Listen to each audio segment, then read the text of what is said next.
ज्यादातर औरतें एक बहुत बड़ी गलती करती है। वो सोचती है कि अगर उन्हें किसी पुरुष को अपनी तरफ आकर्षित करना है तो उन्हें थोड़ा और प्यारा बनना होगा, थोड़ा और अवेलेबल होना होगा, थोड़ा और केयर दिखानी होगी, थोड़ा और एफर्ट डालना होगा। उन्हें लगता है कि अटेंशन बढ़ाने से अट्रैक्शन बढ़ेगा, लेकिन सच थोड़ा असहज है और बिल्कुल उल्टा है। अट्रैक्शन अटेंशन से नहीं बनता, अट्रैक्शन वैल्यू परसेप्शन से बनता है। और वैल्यू परसेप्शन कभी भी उस चीज की नहीं बनती जो आसानी से, बिना एफर्ट, बिना इन्वेस्टमेंट के मिल जाए। यह गेम नहीं है, यह साइकोलॉजी है। अगर एक औरत ये 5 बातें दिल से समझ ले, सिर्फ समझे नहीं, अप्लाई करे, तो उसे किसी पुरुष के पीछे भागने की जरूरत नहीं पड़ेगी। वो खुद उसके बिहेवियर में बदलाव देखेगी। वो खुद नोटिस करेगी कि एफर्ट बढ़ रहा है, मैसेज पहले आ रहा है, इंटरेस्ट कंसिस्टेंट हो रहा है। लेकिन यह सरफेस लेवल ट्रिक्स की बात नहीं है, यह इमोशनल डायनामिक्स की बात है।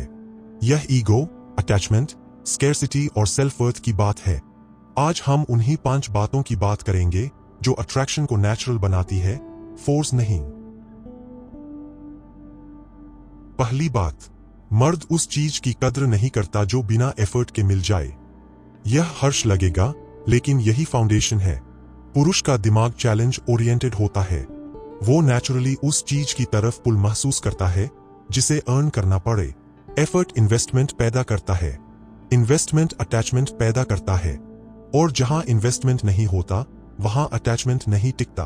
अगर कोई औरत शुरुआत से ही हर बात पर अवेलेबल है, हर प्लान के लिए रेडी है, हर मूड स्विंग पर रिस्पॉन्ड कर रही है, हर लेट रिप्लाई को इग्नोर कर रही है, तो वह अननोइंगली एक मैसेज भेज रही है, तुम्हें मुझे अर्न करने की जरूरत नहीं है। और जब अर्न करने की जरूरत नहीं होती तो वैल्यू गिरने लगती है। यह ईगो की बात नहीं है, यह ह्यूमन रिवॉर्ड सिस्टम की बात है। जो चीज आसानी से मिलती है, दिमाग उसे रिवॉर्ड की तरह प्रोसेस नहीं करता, वो उसे डिफॉल्ट मान लेता है। डिफॉल्ट चीजों की कद्र नहीं होती, अर्न्ड चीजों की होती है।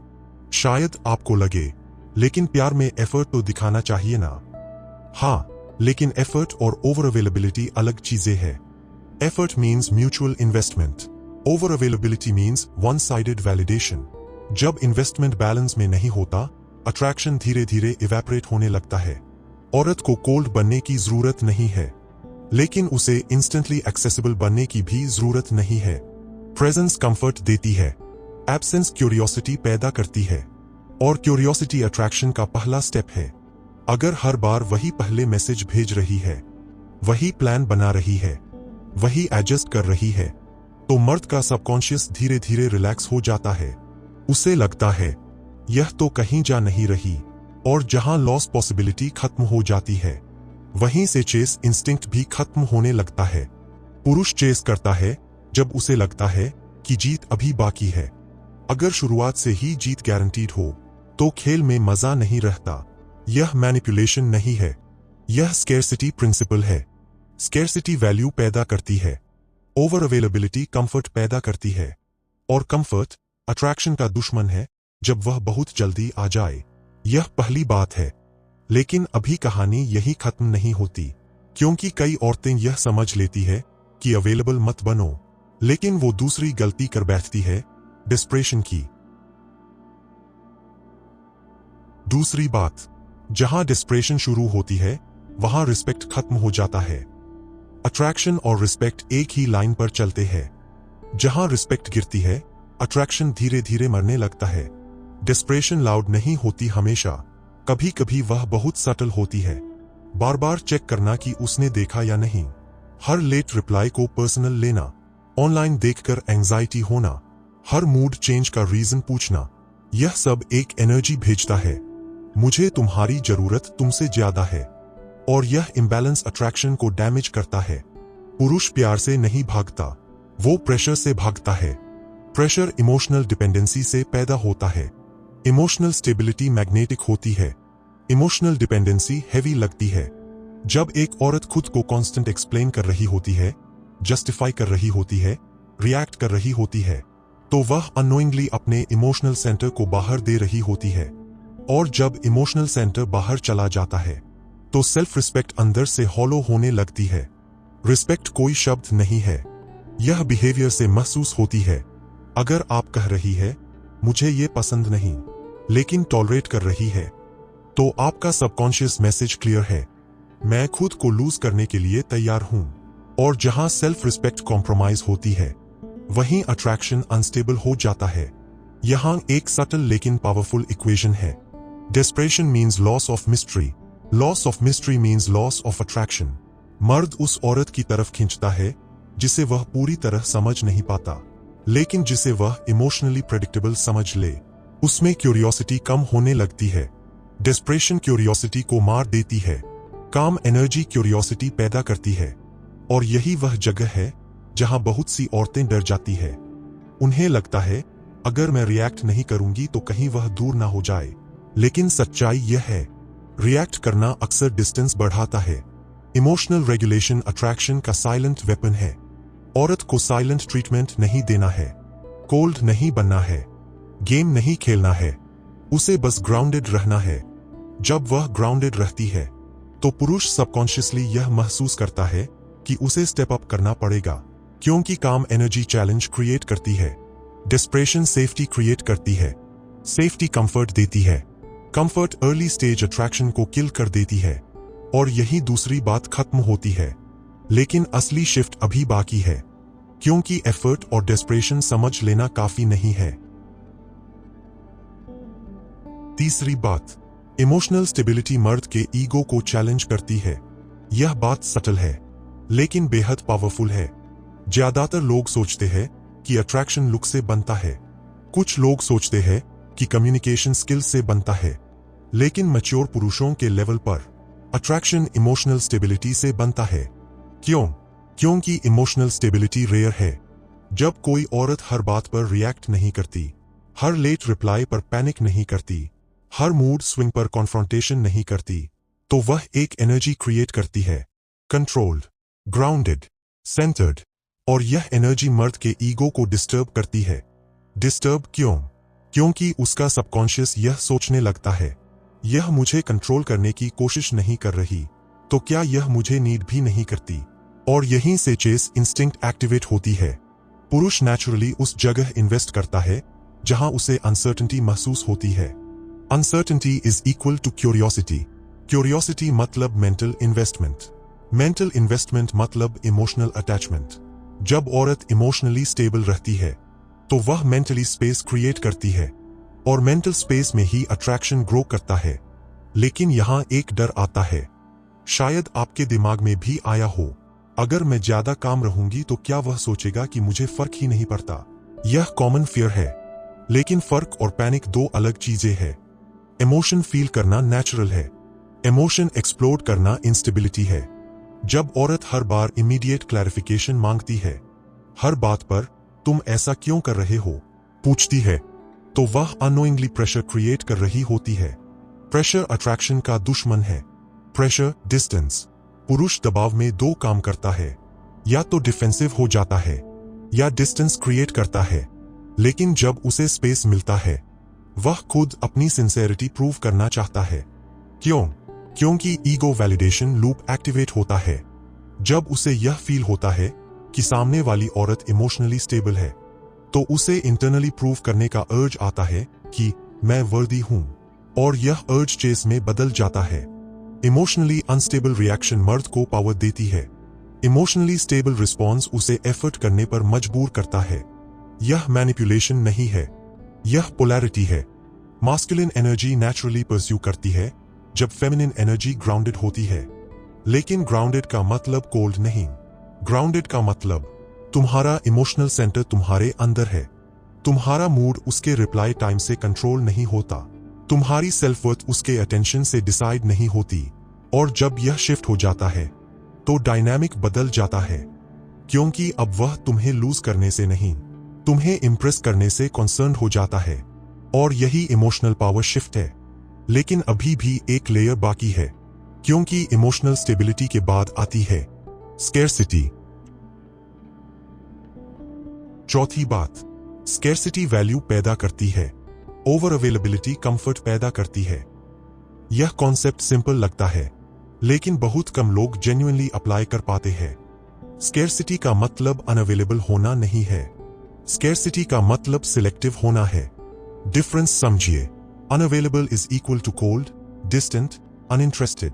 Selective is equal to self focused, balanced, self respecting. जब एक औरत जेन्युइनली अपनी लाइफ में बिजी होती है, अपने गोल्स, अपनी ग्रोथ, अपनी फ्रेंडशिप्स में इन्वेस्टेड होती है, तो उसकी अवेलेबिलिटी नेचुरल लिमिटेड हो जाती है और लिमिटेड एक्सेस वैल्यू क्रिएट करता है। एक्सेस जितना रेयर होता है, उसकी परसेप्शन उतनी हाई होती है। लेकिन अगर हर बार वही इमीडिएटली रिप्लाई कर रही है, हर प्लान कैंसिल करके एडजस्ट कर रही है, हर कॉल इंस्टेंटली पिक कर रही है, तो वह अननोइंगली यह बता रही है, तुम मेरे स्केड्यूल से ऊपर हो। और शुरुआत में यह स्वीट लगता है, लेकिन धीरे धीरे इम्बैलेंस क्रिएट करता है।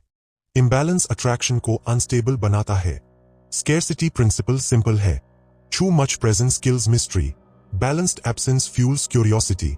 लेकिन ध्यान रहे, फेक स्केर्सिटी मत क्रिएट करो। अगर आप इंटेंशनली लेट रिप्लाई कर रही है सिर्फ रिएक्शन पाने के लिए, तो वह गेम है। गेम शॉर्ट टर्म थ्रिल देता है, साइकोलॉजी लॉन्ग टर्म अट्रैक्शन बनाती है। रियल स्केर्सिटी तब आती है जब आपकी अपनी प्रायोरिटीज हों, आपका इमोशनल वर्ल्ड इंडिपेंडेंट हो, आपकी हैप्पीनेस सिंगल पर्सन पर डिपेंड ना करे। जब पुरुष यह नोटिस करता है कि वह आपकी जिंदगी का सेंटर नहीं है, तो उसका ईगो सटल ट्रिगर महसूस करता है। वह इंटरनली पूछता है, अगर मैं सेंटर नहीं हूं तो कौन है? और यह क्वेश्चन चेस को जन्म देता है। लेकिन यहां एक डेंजरस पॉइंट है। कई औरतें स्केर्सिटी समझकर कोल्ड हो जाती है, डिस्टेंस बढ़ा देती है, कम्युनिकेशन कम कर देती है, और फिर रिलेशनशिप डिस्कनेक्ट हो जाता है। स्केर्सिटी का मतलब डिस्टेंस नहीं, स्केर्सिटी का मतलब वैल्यू अलाइनमेंट है। आप एक्सेसिबल है लेकिन गारंटीड नहीं। आप वार्म है लेकिन डेस्परेट नहीं। आप केयरिंग है लेकिन चेसिंग नहीं। यह बैलेंस रेयर है और रेयरिटी अट्रैक्शन पैदा करती है। यहां एक पावरफुल इक्वेशन समझिए। अवेलेबिलिटी विदाउट स्टैंडर्ड्स मतलब replacement, selective access with standards मतलब इन्वेस्टमेंट। जब आप बाउंड्रीज क्वाइटली अप्लाई करती है, तो पुरुष सबकॉन्शियसली इन्वेस्ट करने लगता है, क्योंकि उसे लगता है यह इजी नहीं है लेकिन वर्थ इट है, और वर्थ इट वाली चीजों को ही चेस किया जाता है।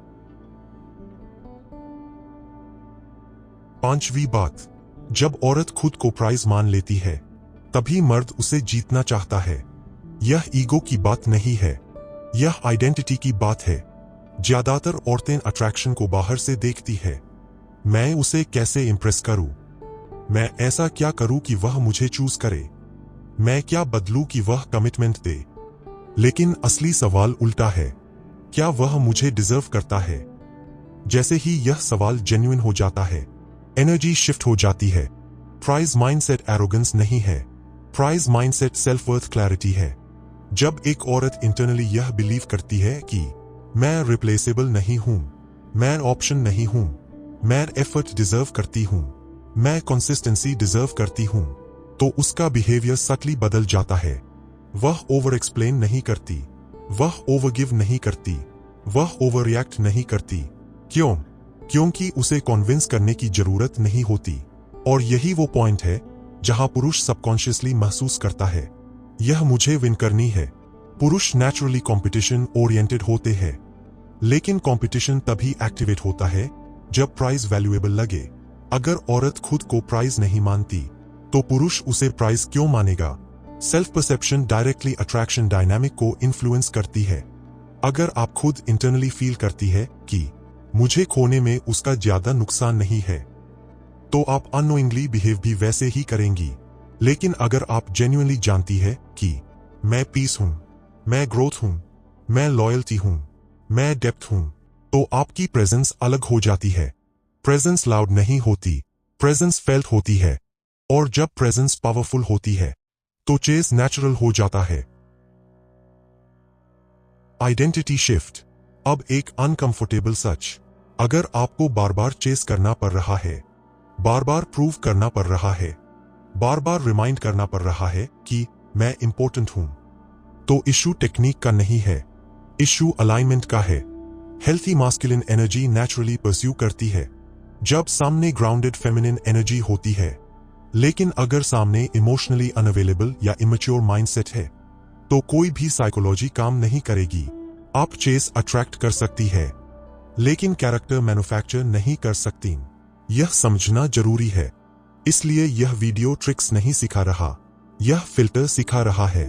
जब आप एफर्ट अलाउ करती है, डेस्परेशन हटाती है, इमोशनल स्टेबिलिटी रखती है, स्कैर्सिटी मेंटेन करती है और खुद को प्राइज मानती है, तो दो चीजें होती है। एक जो सीरियस है वह स्टेप अप करता है, दो जो टाइम पास है वह डिसअपियर हो जाता है। और दोनों ही केसेस में आप जीतती है क्योंकि आपका एनर्जी इन्वेस्टमेंट वेस्ट नहीं होता। Reality check. अक्सर औरतें डर की वजह से चेस करती है। अगर मैं पुश नहीं करूंगी तो वह चला जाएगा, अगर मैं ज्यादा डिमांड करूंगी तो वह दूर हो जाएगा, अगर मैं स्टैंडर्ड्स रखूंगी तो मैं अकेली रह जाऊंगी। लेकिन सच यह है, जो स्टैंडर्ड से डर जाए वह स्टेबिलिटी दे ही नहीं सकता। चेस करके मिला अटेंशन टेम्परेरी होता है, अर्न करके मिला कमिटमेंट परमानेंट होता है। आप अटेंशन चाहती है या इंटेंशन? यह सवाल खुद से पूछिए। आखिरी बात, अट्रैक्शन कंट्रोल से नहीं बनता, अट्रैक्शन पोलैरिटी से बनता है। जहां एक साइड ग्राउंडेड है, दूसरी साइड नेचुरली मूव करती है। जहां एक साइड डेस्परेट है, दूसरी साइड रिलैक्स हो जाती है। अगर आप खुद को कन्विंस कर रही है तो वह ऑलरेडी कन्विंस्ड नहीं है। लेकिन अगर आप खुद कन्विंस्ड है कि आप इनफ है तो दुनिया आपको अलग नजर से देखती है। और सबसे इंपॉर्टेंट बात, किसी को चेस करने से पहले यह पूछिए, क्या वह उस लेवल का है कि उसे चेस करना डिजर्व भी है? जब यह सवाल रियल हो जाता है तब डायनामिक्स बदल जाते हैं। तो याद रखो ये बातें। एक इजी मत बनो, अर्न होने दो। 2 डेस्परेट मत बनो, रिस्पेक्ट गिरता है। 3 इमोशनली स्टेबल रहो, ईगो ट्रिगर होगा। 4 सिलेक्टिव रहो, स्केर्सिटी वैल्यू बनाती है। 5 खुद को प्राइज मानो, तभी कोई तुम्हें जीतना चाहेगा। अगर आप यह अप्लाई करती है तो आपको चेस करने की जरूरत नहीं पड़ेगी। आप नोटिस करेंगी कॉल्स बढ़ रहे हैं, एफर्ट कंसिस्टेंट हो रहा है, प्लान्स इनिशिएटिव से बन रहे हैं, एनर्जी बैलेंस्ड हो रही है। और अगर ऐसा नहीं हो रहा तो शायद आंसर यह नहीं कि आपको और कोशिश करनी चाहिए, शायद आंसर यह है कि आपको डायरेक्शन बदलनी चाहिए। रिमेंबर, आप ऑप्शन नहीं है, आप अपॉर्चुनिटी है। और अपॉर्चुनिटी को चेस किया जाता है, रिक्वेस्ट नहीं।